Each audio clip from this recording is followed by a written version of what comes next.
1 কোটি টাকা দেনমোহর নয়, স্বামীর থেকে মুক্তির পেতে ডিভোর্স লেটার দিয়েছে মিহি। বিয়ের খবরের আগেই স্বামীর সঙ্গে বিচ্ছেদের খবর ইস্যুতে আলোচনায় উঠে এসেছেন ছোট পর্দার অভিনেত্রী ফারজানা আহসান মিহি। গত কয়েকদিন ধরেই সোশ্যাল মিডিয়া সহ বিভিন্ন মাধ্যমে শুভ চৌধুরীকে মোহাম্মদ জাহাঙ্গীর কালাম বিয়ে ও সন্তানের ব্যাপারে চলছে আলোচনা সমালোচনা। এমনটাও শোনা যাচ্ছে 1 কোটি টাকা দেনমোহরের জন্যই নাকি স্বামীকে তালাকনামা পাঠিয়েছেন অভিনেত্রী মিহি। এ নিয়ে যখন নানা আলোচনা সমালোচনা, সেই সময় বিষয়টি নিয়ে সংবাদ মাধ্যম কথা বললেন তিনি। অভিনেত্রী জানান, বিয়ে করেছেন তিনি, সন্তানও আছে, যা কাছের সব মানুষ জানেন। এটা আড়ালও করেনি মিহি।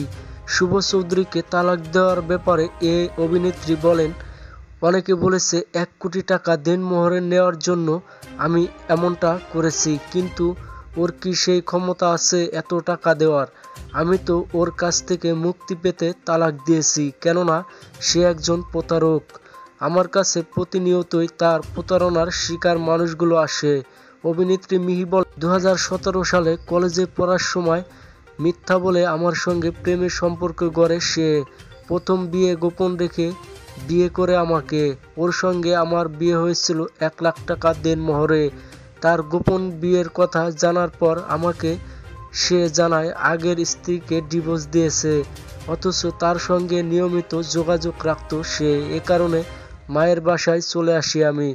তিনি বললেন, 2019 সালের ঘটনা এটা।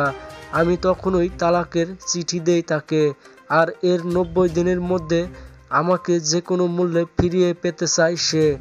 আগের স্ত্রীকে ডিভোর্স দিয়ে আমার কাছে আসে এবং 1 কোটি টাকা দেনমোহর দিয়ে সে নিজেই আমার বিশ্বাস অর্জনের চেষ্টা করে। মিহির ভবিষ্যতের ব্যবসা করার জন্য তাকে 20 লাখ টাকা দিয়েছি।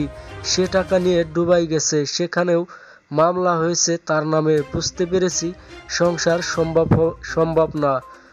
গত 30 জুন তাকে ডিভোর্স লেটার পাঠিয়েছি আমি, যা কার্যকর হতে 3 মাস অর্থাৎ 90 দিন লাগবে। তার সঙ্গে দীর্ঘদিন ধরে ঝামেলা চলছে। আমাকে নিয়ে ভিত্তিহীন কথা বলার জন্য লিগ্যাল নোটিশও পাঠিয়েছি তাকে। সাইবার ক্রাইমেও মামলা করেছি, যার তদন্ত চলছে এখন। তো ভিউয়ার্স, এই ছিল ছোট পর্দার অভিনেত্রী মিহির ডিভোর্স সম্পর্কে বিস্তারিত। পরবর্তী আপডেট পেতে চ্যানেলটি সাবস্ক্রাইব করুন।